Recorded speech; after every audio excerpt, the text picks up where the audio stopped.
పెళ్ళైనా పండగైనా వేడుక ఏదైనా పట్టుచీరల ప్రత్యేక వేదిక వారాహి సిల్క్స్. చరిత్ర సృష్టించింది టీమిండియా. టీ20 వరల్డ్ కప్ విజేతగా నిలిచింది భారత్. ఫైనల్లో 96 పరుగుల తేడాతో న్యూజిలాండ్పై గ్రాండ్ విక్టరీ సాధించింది.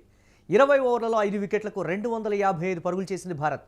ఇక సంజు శాంసన్, అభిషేక్ శర్మ, ఇషాన్ కిషన్ మెరుపులు మెరిపించారని చెప్పాలి.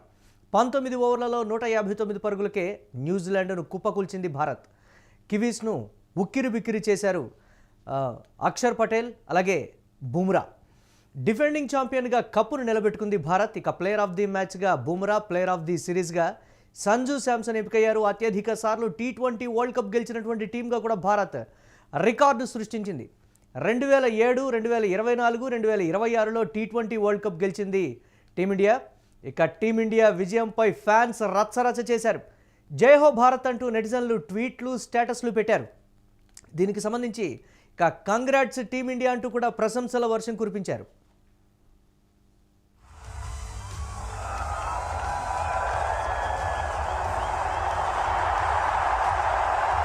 And there it is, the moment that the entire country has been waiting for. India, champions of the T20 World Cup 2026. For the first time ever, a team playing at home are lifting this trophy. For the first time ever, defending champion. దీనికి సంబంధించి మరిన్ని updates sports analyst Venkat మరిన్ని updates అందిస్తారు. వెంకట్, సమిష్టిగా రాణించారు, అద్భుత విజయాన్ని అందించారు, ఫైనల్గా కప్పును గెలిచినటువంటి పరిస్థితి ఉంది భారత్. ఏంటి ఒక సమిష్టి ప్రదర్శన, బౌలర్స్ తన వంతు బాధ్యతని వాళ్ళు నిర్వర్తించారు, ఇటు బ్యాటింగ్ సైడ్ కూడా అదేవిధంగా రాణించినటువంటి పరిస్థితి, ఫీల్డింగ్ కూడా ఒకంత బాగా చేశారనే చెప్పాలి. ఏ విధంగా చూడాలంటారు? ఒక పరిపూర్ణమైనటువంటి మ్యాచ్ కింద చూడొచ్చంటారా నిన్న జరిగినటువంటి దాన్ని?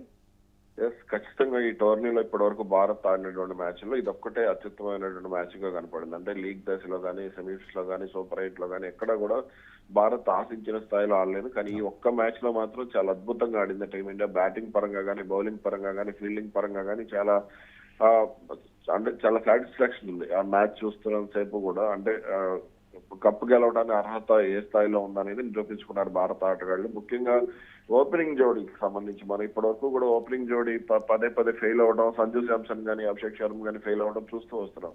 అయితే సూపర్ 8 మ్యాచ్ నుంచి కూడా, వెస్టిండీస్ తో మ్యాచ్ నుంచి కూడా భారత్ సంజు శాంసన్ అద్భుతంగా ఆడటం, ఆ తర్వాత సెమీస్ లో ఆడటం, ఆ తర్వాత ఇప్పుడు ఫైనల్ మ్యాచ్ లో అతను ఆదుకోవడం, ఇవన్నీ కూడా చాలా అద్భుతంగా అనిపించాయి. ఇక కీలక సమయాల్లో ఇషాన్ కిషన్ ఆడినటువంటి ఇన్నింగ్స్ కానీ, అదేవిధంగా అభిషేక్ శర్మ ఈ మ్యాచ్ లో ఆడినటువంటి ఇన్నింగ్స్ కానీ, ఇవన్నీ కూడా కొంత అంటే అతని మీద ఉన్నటువంటి అంచనాలకు తగ్గట్టుగా అతను డూ ఆర్ డై మ్యాచ్ లో ఆడటం అనేది ఖచ్చితంగా అద్భుతం అనే చెప్పుకోవాలి. ఇక బౌలింగ్ పరంగా కనుక మనం చూసుకుంటే బుమ్రా బౌలింగ్, అక్షర్ పటేల్ బౌలింగ్ నిన్న కూడా మనం అనుకున్నాం వాళ్ళిద్దరు మెరుపులు మెరిపించే అవకాశం ఉంది హోమ్ గ్రౌండ్ అని.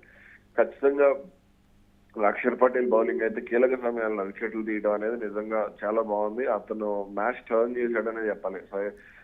అంటే ఫిన్నల్ అయిన వికెట్ కానీ, ఇలా తీసుకున్నటువంటి 3 వికెట్లు కూడా కీలకమైనటువంటి వికెట్లు కానీ చెప్పవచ్చు. ఇక బుమ్రా స్పెల్ గురించి ఎంత చెప్పినా తక్కువ అవుతుంది. అతను 4 ఓవర్లో 15 పరుగులు ఇచ్చి 4 వికెట్లు తీయటం, ఇంకా 5వ వికెట్ కూడా తీస్తే బాగుండేది, కానీ 5వ వికెట్ తీయలేకపోయాడు బాబు. నేను ఆ లాస్ట్ బాల్ 5వ వికెట్ పడుతుందేమో అనుకున్నా స్లో బాల్ కి. ఇక అతను మొత్తం ఈ టోర్నీ మొత్తం 58 స్లో బాల్స్ వేస్తే అందులో 58 పరుగులు, 56 పరుగులు ఇచ్చాడు. అది ఎకానమీ రేట్ కూడా చాలా అద్భుతంగా అనిపిస్తుంది. వికెట్లు కూడా భారీ 9 వికెట్లు 8 వికెట్లు పడినట్టు ఉన్నాయి ఆ స్లో బాల్స్ కి. ఇవన్నీ కూడా అంటే పిచ్ నుంచి వస్తున్నటువంటి సహకారాన్ని అందిపుచ్చుకునే విషయంలో, అంటే న్యూజిలాండ్ జట్టు ఎక్కువగా స్పీడ్ అంటే వేరియేషన్స్ లేకుండా కొంతమంది బౌలర్లు బౌలింగ్ చేయటం, జిమ్మీ నేషన్ తప్ప మిగిలిన వాళ్ళందరూ కూడా కొంత స్పీడ్ ని 143, 144 వేయటం వల్ల వాళ్ళకి మైనస్ అయింది. కానీ మన బౌలర్లు మాత్రం అంటే పిచ్ మీద ఉన్నటువంటి కండిషన్ ఏదైతే ఉందో దాన్ని ఖచ్చితంగా వాడుకున్నారు. స్లో బాల్స్ వేస్తే రిజల్ట్ ఉంటుంది అనేది మరోసారి, అంటే వేరియేషన్స్ చూపిస్తే రిజల్ట్ ఉంటుంది అనే దానికి హర్షదీప్ సింగ్ నిరూపించాడు, బుమ్రా నిరూపించాడు, అదేవిధంగా హార్దిక్ పాండ్యా కూడా నిరూపించినటువంటి పరిస్థితి. ఏది ఏమైనప్పటికీ కూడా భారత్ ఈ మ్యాచ్ లో గెలవడం అనేది నిజంగా అద్భుతమనే చెప్పుకోవాలి. ఎందుకంటే ఇంగ్లాండ్ పై విజయం కంఫర్ట్ గా కనపడలేదు. అలాగే అటు సౌత్ ఆఫ్రికా మీద న్యూజిలాండ్ సాధించినటువంటి విజయం చూస్తే భారత్ కు ఖచ్చితంగా భయం వేసింది. ఫిన్నాల్ ఎలా ఆడతాడో, సైఫ్రాట్ ఎలా ఆడతాడో, అలాగే ఈ టోర్నీలో అప్పుడప్పుడు రాణిస్తున్నటువంటి రచిన్ రవీంద్ర ఎలా రాణిస్తాడు అని భయం అయితే చాలా మందిలో ఉంది. కానీ వాళ్ళందరినీ కూడా కట్టడి చేస్తూ చాలా అద్భుతంగా టీమిండియా విజయం అనేది సాధించింది. రైట్. అంటే దీనికి సంబంధించి న్యూజిలాండ్ ఆటగాళ్ళని కట్టడి చేయడానికి సంబంధించి కూడా ఒక పక్క ప్లాన్ ప్రకారమే, వ్యూహం ప్రకారమే వెళ్ళారు కాబట్టి సక్సెస్ అయ్యారు అనేటువంటి మాట. అంటే అరవీర భయంకరులనే చెప్పాలి ఆటగాళ్ళకి సంబంధించి. మనమే ఆ రేంజ్లో బ్యాటింగ్ చేశామంటే వాళ్ళ బ్యాటింగ్ గురించి ప్రపంచం మొత్తానికి, క్రికెట్ అభిమానులకు అందరికీ తెలిసిందే. అసలైనటువంటి సమయంలో వాళ్ళు ఏ విధంగా తెగించి ఆడతారు. మామూలుగా ఆడే విధానం వేరుంటుంది, కొంచెం ఒక స్టెప్ తీసుకొని ఆడే విధానం వేరుంటుంది కదా. సో అలా ఏమైనా ఆడతారేమోనటువంటి ఒక దాన్ని కూడా కంట్రోల్ చేసినటువంటి విధానానికి సంబంధించి మీరు ఏం చెప్తారు? ఫీల్డింగ్ వైజ్గా కావచ్చు, లేకపోతే కెప్టెన్సీ వైజ్గా పర్టికులర్గా. కెప్టెన్సీ వైజ్ గా సూర్యకుమార్ యాదవ్ బ్యాట్స్మెన్ గా ఫెయిల్ అయినా సరే అతను కెప్టెన్ గా మాత్రం సక్సెస్ అవుతూనే ఉంటాడు. చాలా మ్యాచ్ల్లో నేను చూశాను. కెప్టెన్ గా అతను ఫీల్డింగ్ ప్లేస్మెంట్స్ విషయంలో కానీ, బౌలింగ్ ప్లేస్మెంట్స్ విషయంలో కానీ అన్ని చోట్ల అంటే స్పెల్ ఇప్పుడు హర్షదీప్ సింగ్ ఇచ్చిన తర్వాత అక్షర్ పటేల్ ని తెలివిగా అతను బౌలింగ్ కి తీసుకురావడం అనేది చాలా కలిసి వచ్చింది. అదేవిధంగా హార్దిక్ పాండ్యా ఫెయిల్ అయినప్పుడు వెంటనే స్పిన్ బౌలింగ్ అని ప్రయోగించడం, వరుణ్ చక్రవర్తి ఫెయిల్ అవుతున్న సమయంలో మళ్ళీ బూమ్రాకి బౌలింగ్ ఇవ్వడం, హర్షదీప్ సింగ్ బౌలింగ్ ఇవ్వడం, హార్దిక్ పాండ్యాకి బౌలింగ్ ఇవ్వడం, అక్షర్ పటేల్ కి ఇట్లా ఈ చేంజెస్ ఏవైతే ఉన్నాయో ఇవన్నీ కూడా మంచి రిజల్ట్ చూపించాయనే చెప్పుకోవచ్చు. అదే విధంగా అంటే ఫీల్డింగ్ ప్లేస్మెంట్స్ విషయంలో ముఖ్యంగా మనం యాక్చువల్గా ఈ టోర్నీలో ఫీల్డింగ్ పరంగా చూసుకుంటే మనం చాలా చెత్త ఫీల్డింగ్ అనమాట. ఎందుకంటే దాదాపు 15 క్యాచ్లు వేసాం. నిన్న కూడా సైఫ్రట్ క్యాచ్ ని అతను ఫిన్ అలెన్ క్యాచ్ వదిలేసాడు మన శివం దుబే. అయినప్పటికీ కూడా మిగిలిన ఆటగాళ్ళు ఇప్పుడు అక్షర్ పటేల్ కానీ ఇలా కొంతమంది ఆటగాళ్ళు ఫీల్డింగ్ పరంగా నిన్న ఇషాన్ కిషన్ ఫీల్డింగ్ అయితే చాలా అద్భుతంగా అనిపించింది. అతను ఒక క్యాచ్ మిస్ అయ్యి ఒక క్యాచ్ అది బౌండరీ లైన్ దగ్గర కాల్ జారిపోయింది, కానీ లేదంటే మాత్రం అతని ఫీల్డింగ్ కూడా నిన్న చాలా బాగా అనిపించింది. అతను 2 క్యాచ్లు పట్టినట్టున్నాడు, ఒక క్యాచ్ మిస్ అయింది. అయితే ఇంకొకటి మనం చెప్పుకోవాల్సింది ఏంటంటే బౌలింగ్ పరంగా చూసుకుంటే బూమ్రా ఇతని ఆట తీరుకి సంబంధించి మనకి ఎప్పుడు కూడా భారీ అంచనాలే ఉంటాయి. ఎందుకంటే అతను ఏ ఒక్క మ్యాచ్ లో కూడా అతను ఫెయిల్ అయినా కానీ తర్వాత మ్యాచ్లకు సంబంధించి ఆ ఫెయిల్యూర్ ని కంటిన్యూ చేయకుండా అతను ఆడేటువంటి విధానం చాలా బాగుంటుంది. నిన్న కూడా బూమ్రా బౌలింగ్ కి సంబంధించి అంటే అగ్రశ్రేణి జట్టు న్యూజిలాండ్ అనగానే వాళ్ళు ఒక భారత్ ను ఒక ట్రాక్ లో పెట్టి ఆడతారు అనే దానికి సంబంధించి చాలా వరకు కూడా ఒపీనియన్స్ నేను కూడా అదే చెప్పాను.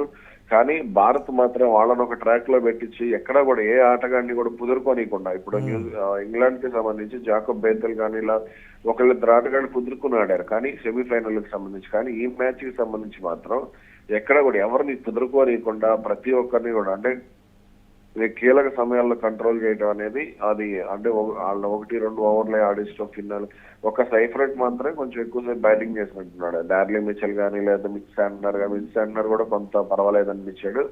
ఇక మిగిలిన ఆటగాళ్ళందరినీ కూడా ఎక్కడ అంటే ఇక్కడ గమనించాల్సింది ఏంటి అంటే సోషల్ మీడియాలో చూశాను నేను అంటే ఎక్కువగా ఒత్తిడి న్యూజిలాండ్ మీద కన్నా భారత్ మీద ఎక్కువగా ఉంటుంది. 2023 వరల్డ్ కప్ ఫైనల్ కూడా గ్రౌండ్లో ఓడిపోయాం. సౌత్ ఆఫ్రికాతో మొన్న ఈ T20 వరల్డ్ కప్లో జరిగినటువంటి మ్యాచ్లో కూడా మనం ఓడిపోయాము.